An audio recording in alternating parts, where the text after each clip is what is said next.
live from the drama-free true crime destination. It's the time where every story finds its edge, every opinion lands with weight, and every moment leads here. This is the final word.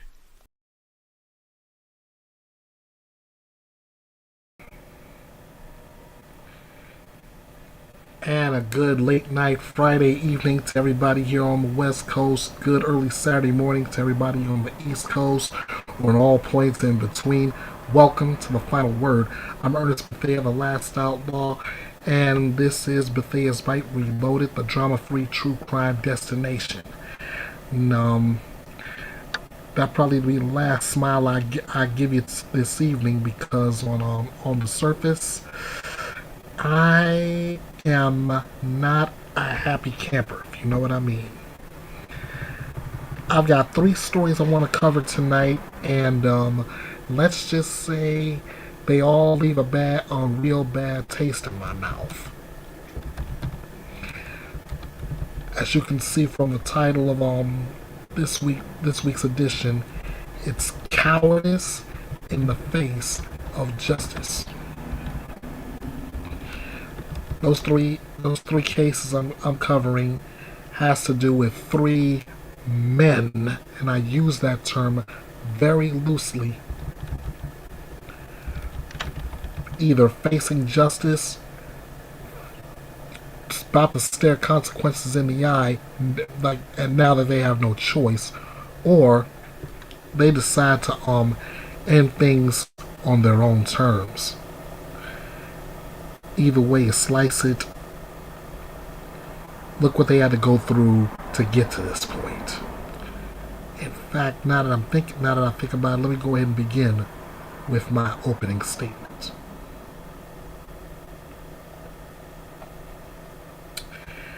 There's a breed of man who walks this earth with a fragile ego and a hollow soul. He cheats, he lies, he manipulates. And when the consequences of his own actions come knocking, he doesn't stand up. He lashes out. These are not men. These are cowards. And when cowardice festers long enough, it doesn't just ruin reputations. It ends lives.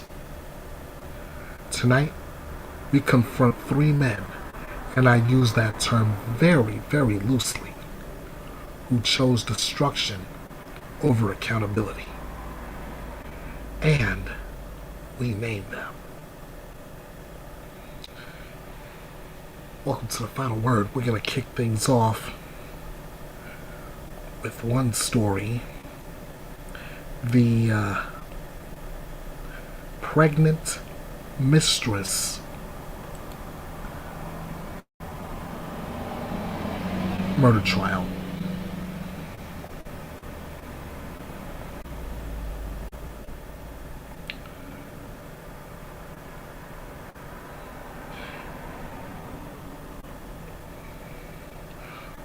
Actually, what I'm going to do is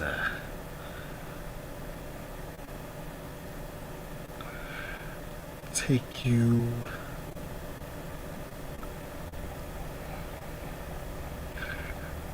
I'll just break this down.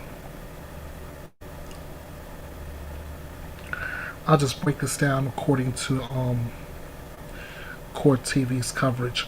A Florida jury recommended a man convicted of murdering his pregnant mistress and unborn child be put to death. Jose Antonio Soto Escalera was found guilty of first-degree murder in the death of Tanya Wise and their unborn child. The jury deliberated for approximately 1 hour before returning its verdict.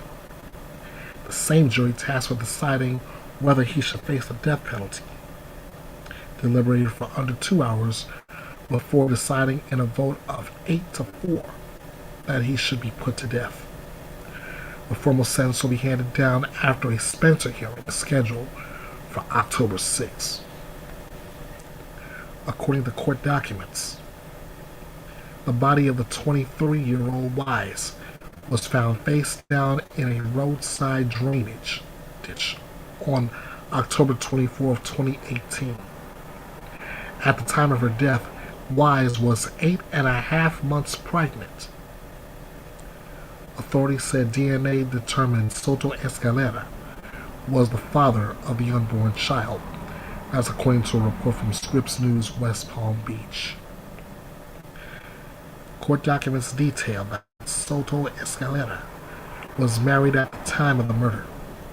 A witness told investigators that Soto Escalera had given Wise money for an abortion and believed the defendant was mad because Wise did not follow through and kept the money.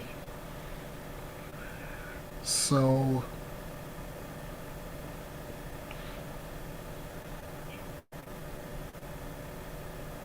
let's break this down. He cheated on his wife, and he wanted to hide that fact. But before he could, he finds out that his mistress is pregnant. Again, he still wanted to hide that fact. So what does he do? He kills the mother and the unborn child, and leaves her in a drainage ditch.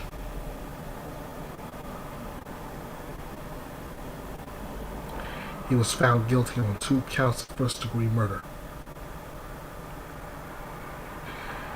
Here's where the cowardice comes in, ladies and gentlemen. Jose Soto Escalera tried to erase a life. Actually, he erased 2 lives. And he tried to erase a truth, rather than face the consequences of his choices. He didn't just kill. He tried to delete his own shame. Ladies and gentlemen, and I direct this mostly to the gentlemen, that's not masculinity. That's just pure, unadulterated cowardice. And I will call this out all throughout this entire edition. If you're gonna sneak around behind your wife's back to cheat on her, expect the consequences to come back and bite you. It's been said many times over that it only takes one time to get a woman pregnant. Now you see what happened here. His mistress got pregnant.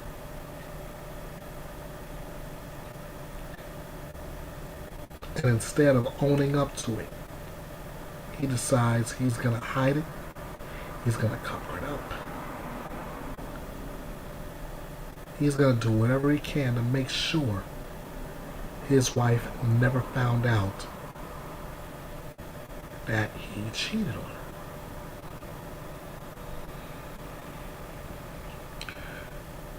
Nope. That didn't work out well for him, now did it? I'm going to take you to a couple of videos real quick.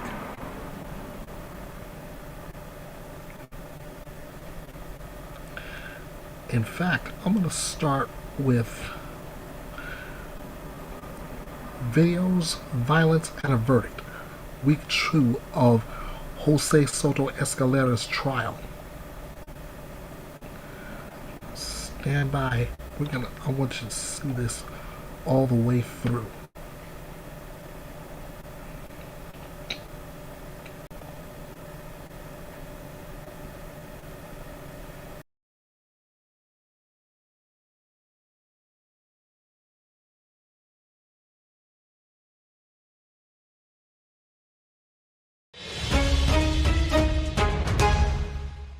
Welcome back. This is On the Record. Of course, I'm your host, Cody Thomas. And last time, we took you inside the opening days of a Florida murder trial where prosecutors said Jose Soto Escalera killed his pregnant mistress, Tanya Wise, to keep his secret from destroying his marriage.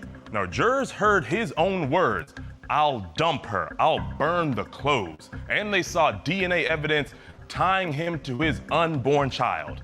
Now the story picks up with more surveillance, chilling recordings from inside a garbage truck, and the defendant's decision to stay silent, and at the end of it all, a jury's verdict. Day 3 began with a simple fact. Waste Pro trucks have cameras, and a neighbor's surveillance helped connect the audio to a place and a time.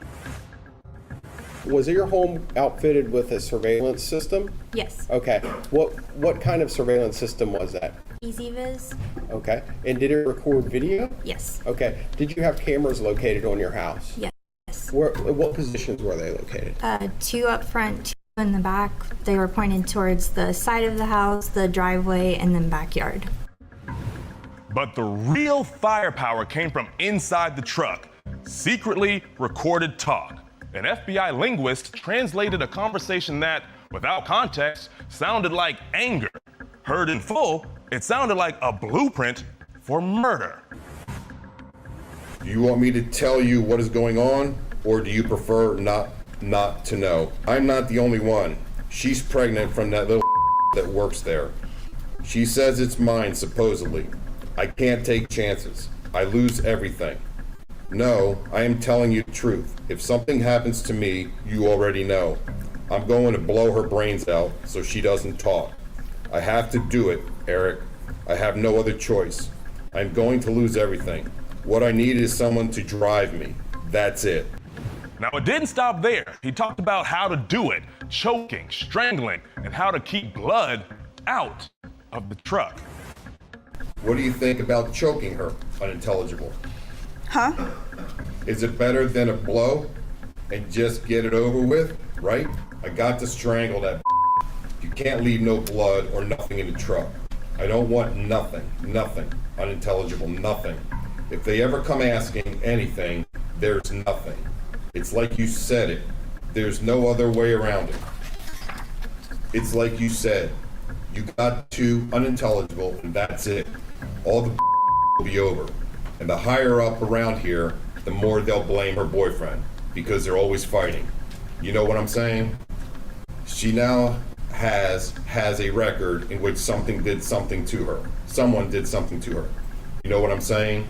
Then the visuals. Cameras showed a truck leaving Jose's neighborhood at 8:11 p.m. and minutes later appearing near the victim's home. The timeline was all coming together. Did the neighbor to your left drive a truck? Y el vecino de su izquierda manejaba una camioneta, un truck. Sí. Yes.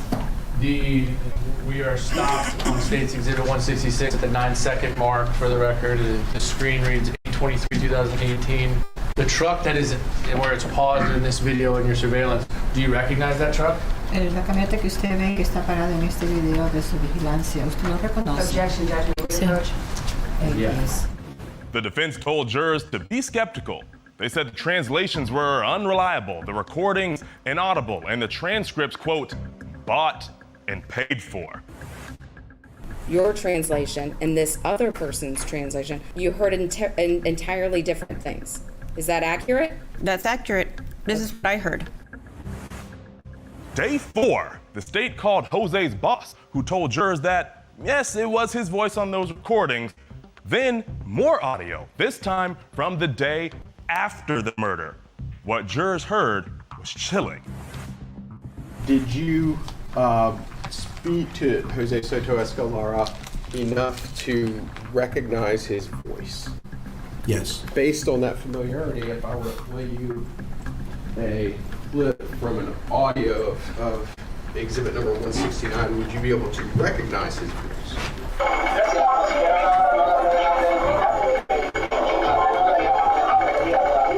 Can you tell the jury the identity of the individual whose voice was less audible in that clip? Eric Alvarado. Okay, and can you tell the jury the identity of the individual who had a more clear and more audible voice? Yes, that would be Jose Soto. On August 24th in court, the translator's voice paints two scenes in one breath: a meticulous cleanup after a violent act and a casual chat about dinner plans. Blood and cleanup, then pizza. The jarring shift leaves the room cold. And since she disappears like that for a couple of days, no one is going to be looking for her. I already took 2 baths when I got to her house, and I bathed this morning. I bathed. I cleaned my hands with the cleaner, the one for breaks, because I had gloves and everything just in case. Did you see the blood? Huh? Did you see blood? Did you see? I had it all over the clothes, but without the evidence, they can't do nothing. If something happens, no one saw the bag. Inaudible. Exactly. What's for dinner tonight, bro? Huh? What's for dinner tonight? I'm thinking pizza. But detectives admitted when they searched his house days later, they didn't find bloody clothes or a weapon. That gap became a talking point for the defense. Did the defendant live in Southwest Cactus Circle? Yes, sir. Okay. And was a search warrant executed on that residence? Yes, it was. On what date? I believe it was August 28th of 2018. Okay. And did you recover, did anyone from the sheriff's office who executed that search warrant recover any clothes with blood on them? No, we did not. Did you recover any weapon with blood on it? No, sir.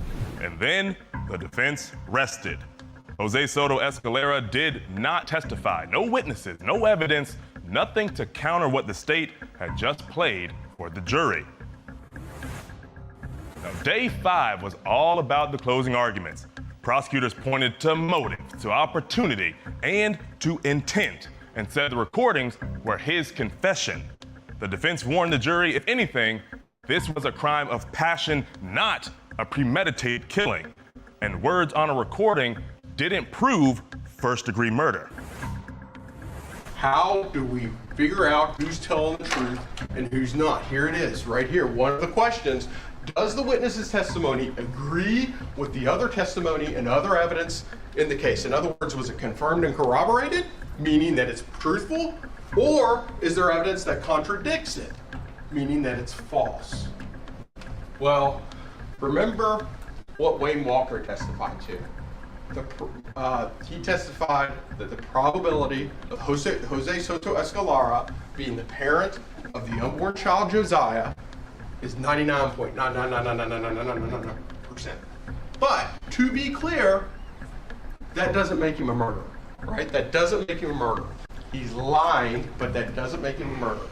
What else suggests that this defendant had the motive to kill Tanya? Well, as you recall, we have the defendant's statements all the way back to August 21st, and here's the defendant talking to Eric Alvarado, his nephew, and what does he say? She's pregnant from that little that works there.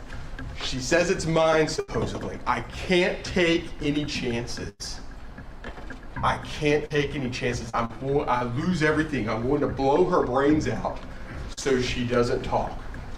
I have to do it, Eric. I have no other choice.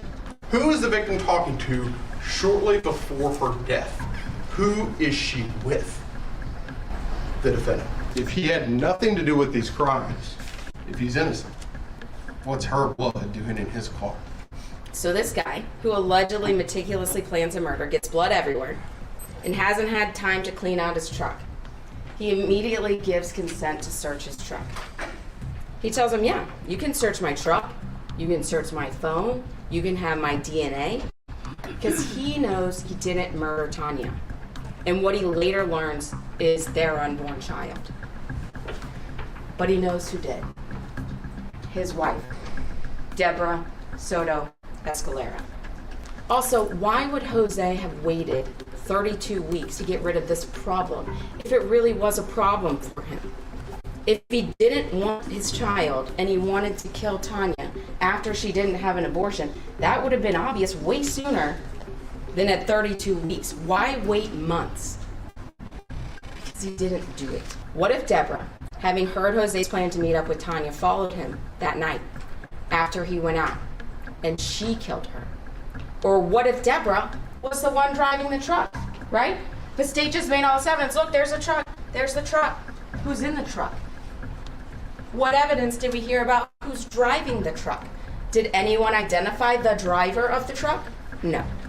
You should have doubts about the government's case. Those doubts are eminently reasonable. And you should find Jose not guilty. Now, after deliberating for just over an hour, the jury returned and the courtroom held its breath. We, the jury, find Jose Soto Escalera as to count 1, guilty of first-degree murder as charged in the indictment. As to count 2, guilty of first-degree murder of an unborn child as charged in the indictment. Guilty on both counts. The married father of 4 now stands convicted of murdering Tanya Wise and their unborn child 7 years after she was found bludgeoned, stabbed, and left on a rural road. But the jury's work wasn't finished. The penalty phase kicked off on day 6. One final decision. Would Jose Soto Escalera spend the rest of his life in prison or be sentenced to death? 7 members of Tanya Wise's family took the stand. They spoke of sleepless nights, of trauma that lingers, and of joy that was ripped away from them. Her son Jamar told jurors about the milestones his mother will never see, his first love, his marching band performances, the life that she should have been a part of. Of course, that grief was raw. The pain is permanent. Not one of them mentioned the defendant. Not one asked for punishment. The defense countered with 2 witnesses. A prison expert said Soto Escalera has gone 7 years behind bars without a single violent infraction. A former girlfriend described him as patient, kind, even when he lashed out.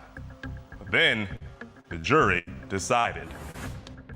We, the jury, find by a vote of 8-4 that Jose Soto Escalera should be sentenced to death for the murder of Tanya Wise. They chose death. Jose Soto Escalera is now headed to death row. In Florida, that means years of appeals, automatic reviews, and long stretches in a single cell. But the jury made their choice clear. The ultimate punishment for the murder of Tanya Wise and her unborn child. And with that, I'm Cody Thomas. Thanks for listening. Stay safe, stay informed, and join me next time we go back on the record.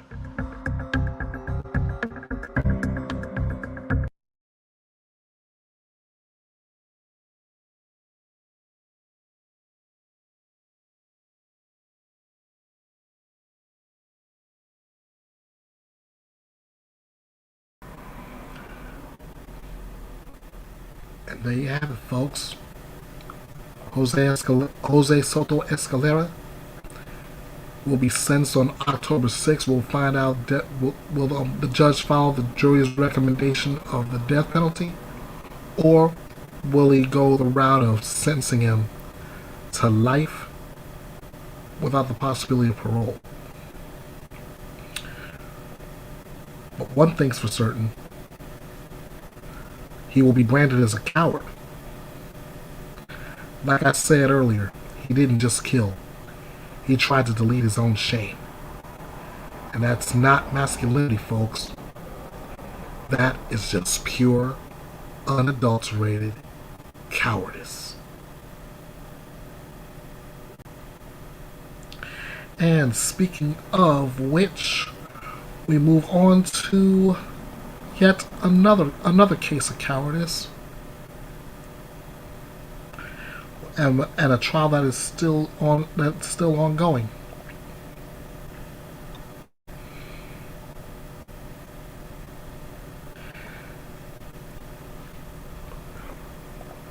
This is the Baby in the River murder trial. Tennessee versus Brandon Isabel.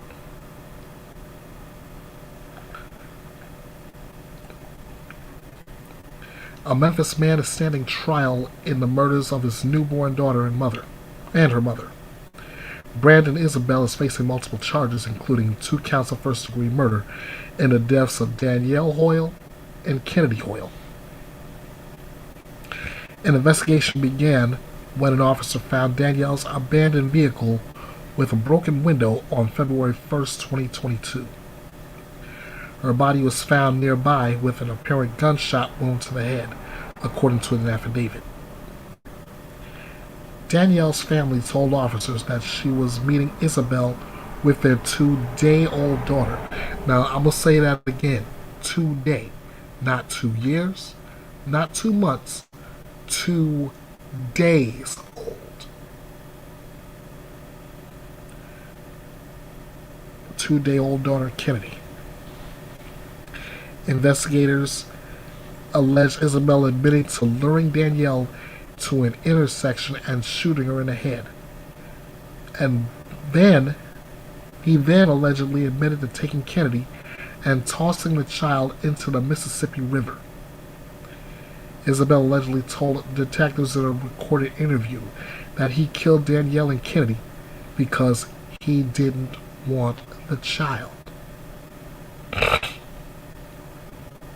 After their murders, he allegedly went to a Walgreens to buy gifts for another girlfriend. Kennedy's car seat was found abandoned near a Walmart dumpster. That's according to a report from CBS News. Sadly, Kennedy's remains have not been found.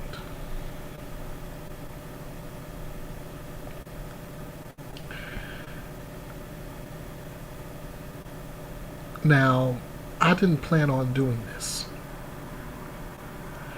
I didn't plan on doing this at all, but I am going to attempt to pull up 2-day-old Kennedy's photo. And with that, I want you to see exactly why I was so upset with this particular story.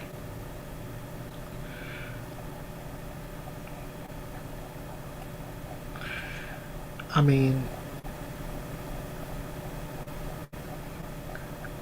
she was only 2 days old, guys. 2 days. She never even had a chance.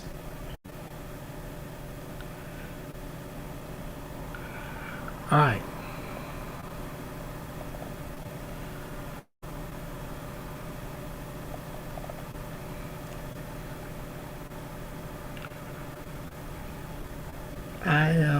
It's loading up for me right now.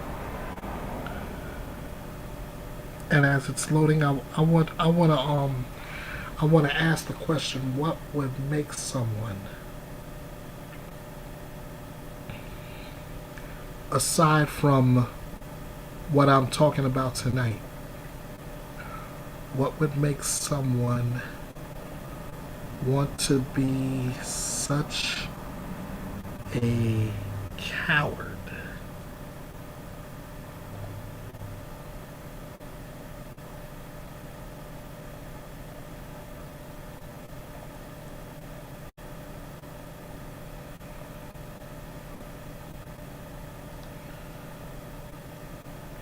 Look at that. 2 days old. Not even bigger than a minute. And this coward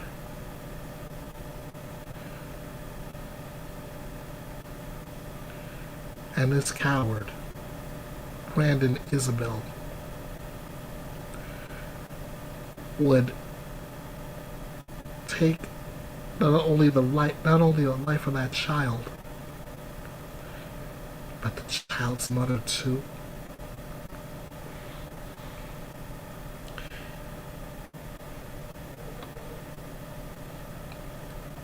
Brandon Isabel is a man so afraid of fatherhood, he chose infanticide over integrity.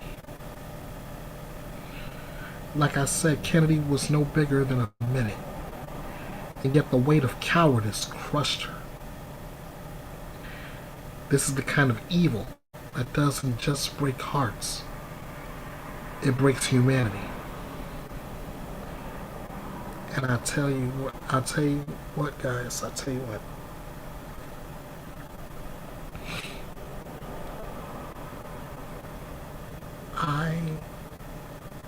am heartbroken for Danielle's and Kennedy's family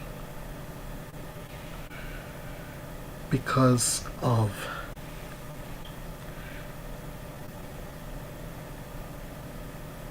not just the fact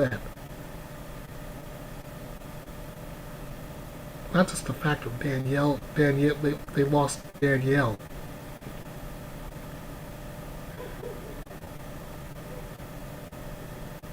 But a 2-day-old child. 2 days. How much of a chance do you give a child after just coming out of the womb and breathing for only 2 days?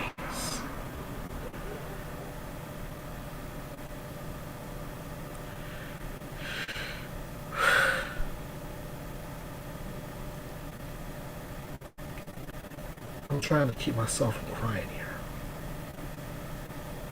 I really am. But when it comes to the fact of a child is dead, that child only got to see life for 2 days before she's tossed into the Mississippi River. And the sad fact is, and I'm gonna come close when I say this,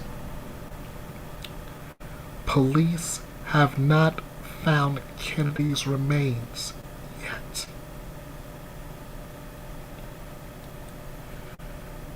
Meanwhile,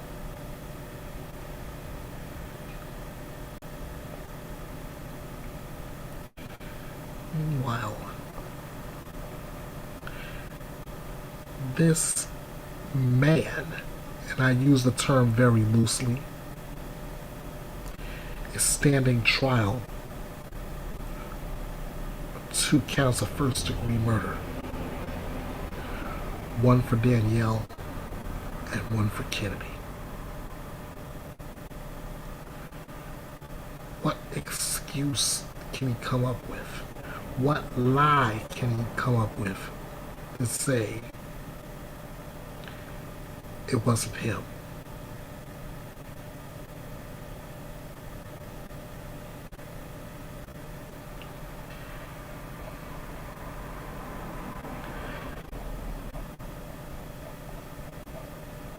Brandon Isabel, you are indeed a coward.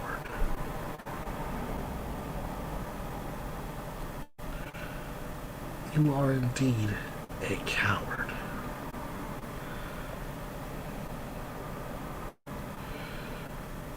If you want to see the recaps of each day's testimony, look up Brandon Isabel Court TV on YouTube, and you'll get the recap there.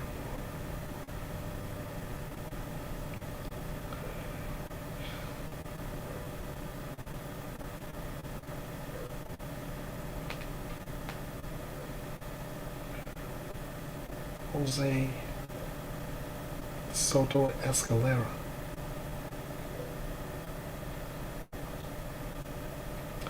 is either going to prison or going to death row, a coward. Brandon Isabel is standing trial as a coward.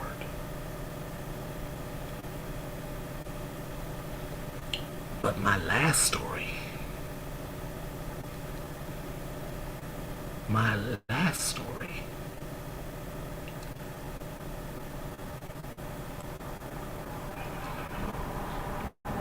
won't even get to see the inside of the courtroom.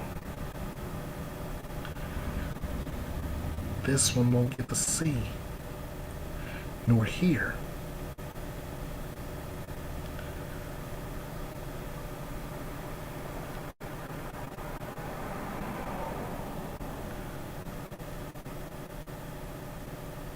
or better yet, or just to make a long story short, he will not face justice.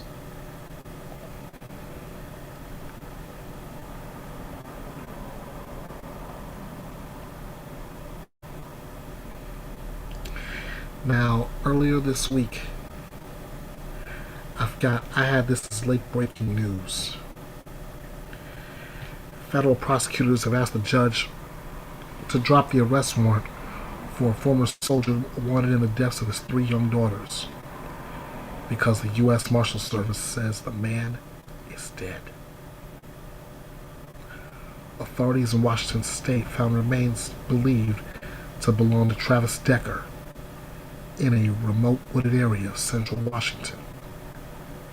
But investigators are still waiting for DNA results to confirm the man's identity. Still, in a court document filed by U.S. Attorney S. Peter Serrano, he said the U.S. Marshal Service has advised prosecutors that Decker is dead. Law enforcement teams had searched for more than 3 months for Decker after the bodies of his daughters, 9-year-old Peyton, 8-year-old Evelyn, and 5-year-old Olivia, were found in June at a campground near Leavenworth. The Chelan County Sheriff's Office said an autopsy determined they died from suffocation. They had been bound with zip ties and had plastic bags placed over their heads. The 32-year-old had been with his daughters on a scheduled visit, but failed to bring them back after his ex-wife, who was a year ago, said that his mental health issues had worsened and that he had become increasingly unstable.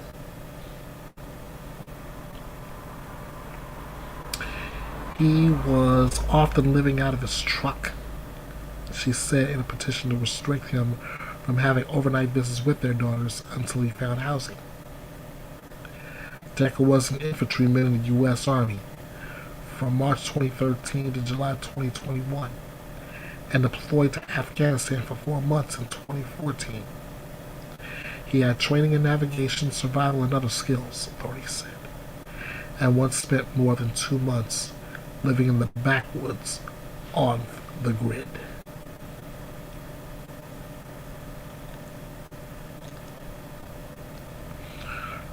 It's been confirmed now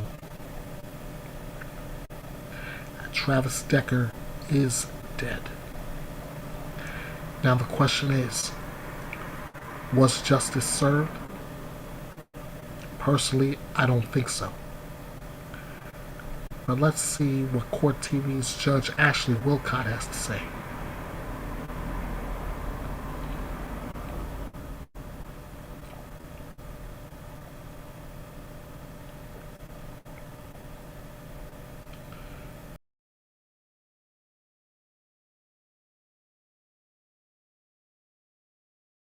An update on the search for a former soldier wanted for killing his 3 young daughters in Washington state.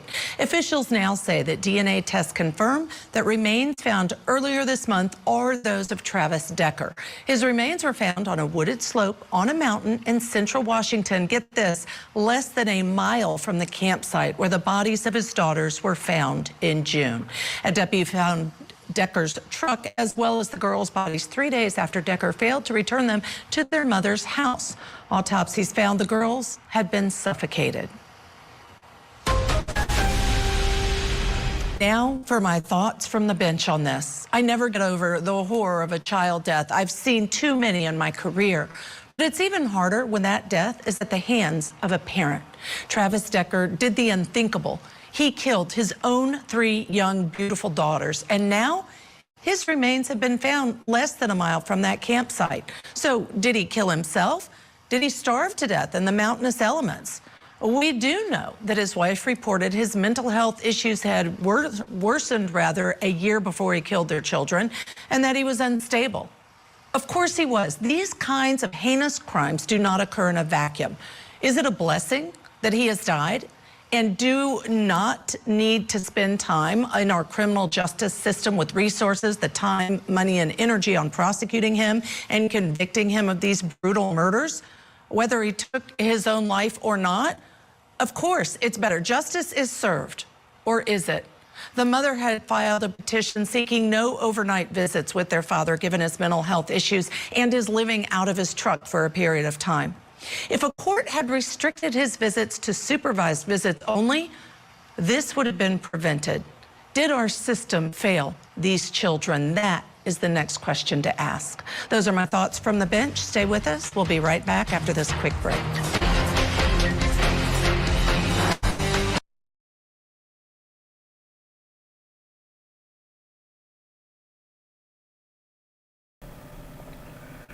I guess Judge Ashley feels the same way I do.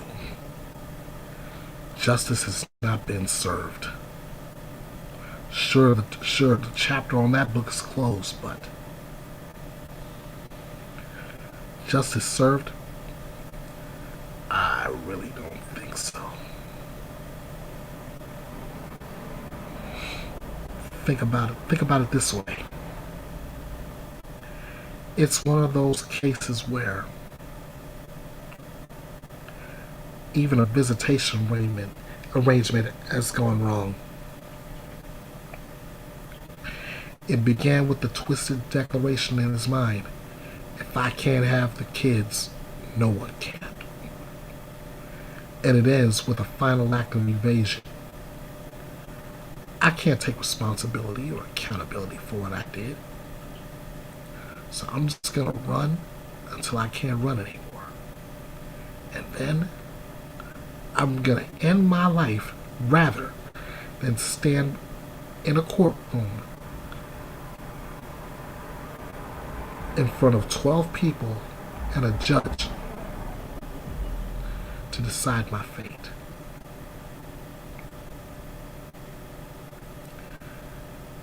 This wasn't just a failure of courage, guys. It was a rejection of humanity. Travis Caleb Decker chose annihilation over accountability. And that, ladies and gentlemen, is what makes him a coward.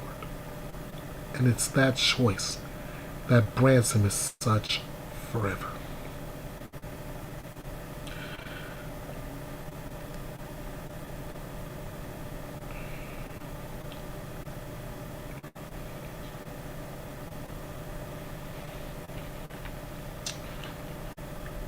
I've always had my mother as I was growing up.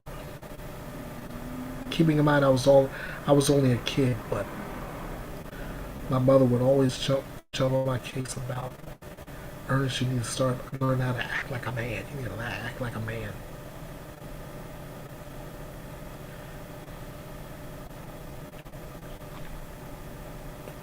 Pre-double-digit me would see these three examples and automatically he would see that's not what his mother was talking about. She said act like a man, not a coward.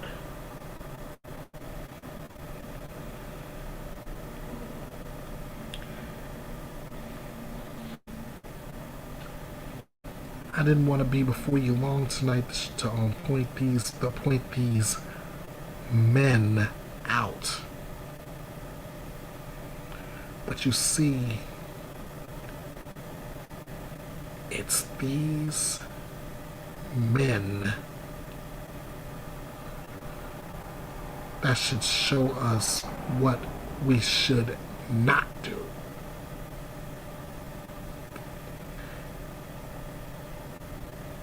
Just touching on that, that brings me to my closing argument.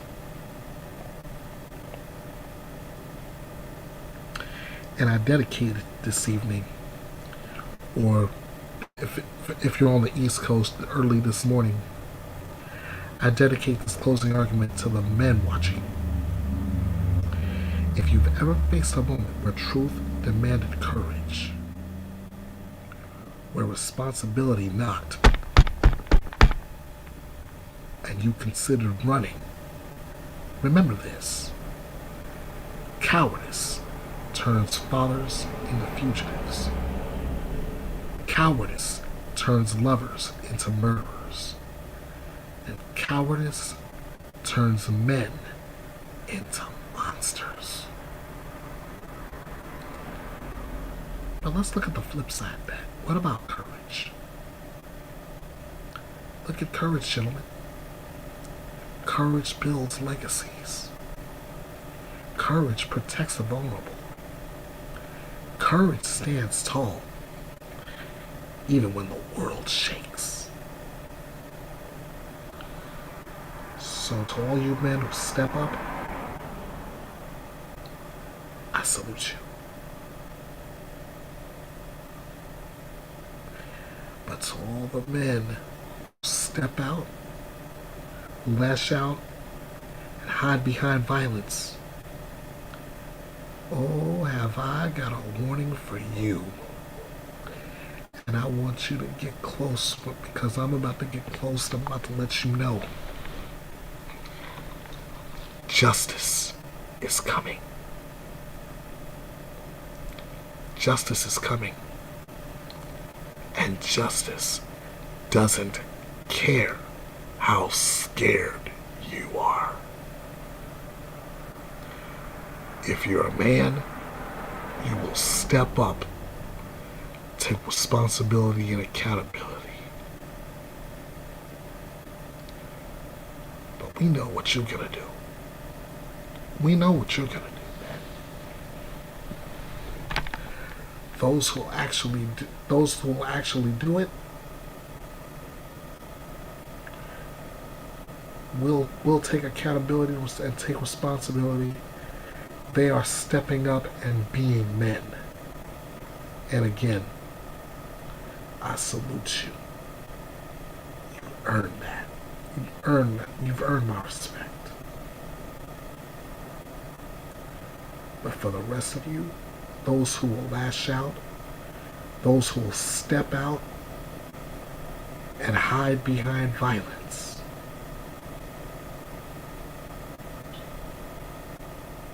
yeah, your time's coming.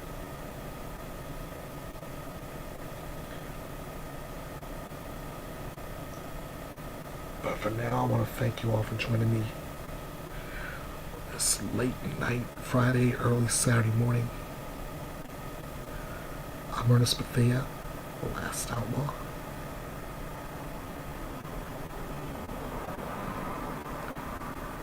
This is Bethea'S Byte. And as always, it's... Thank you all for joining me here at the drama-free true crime destination.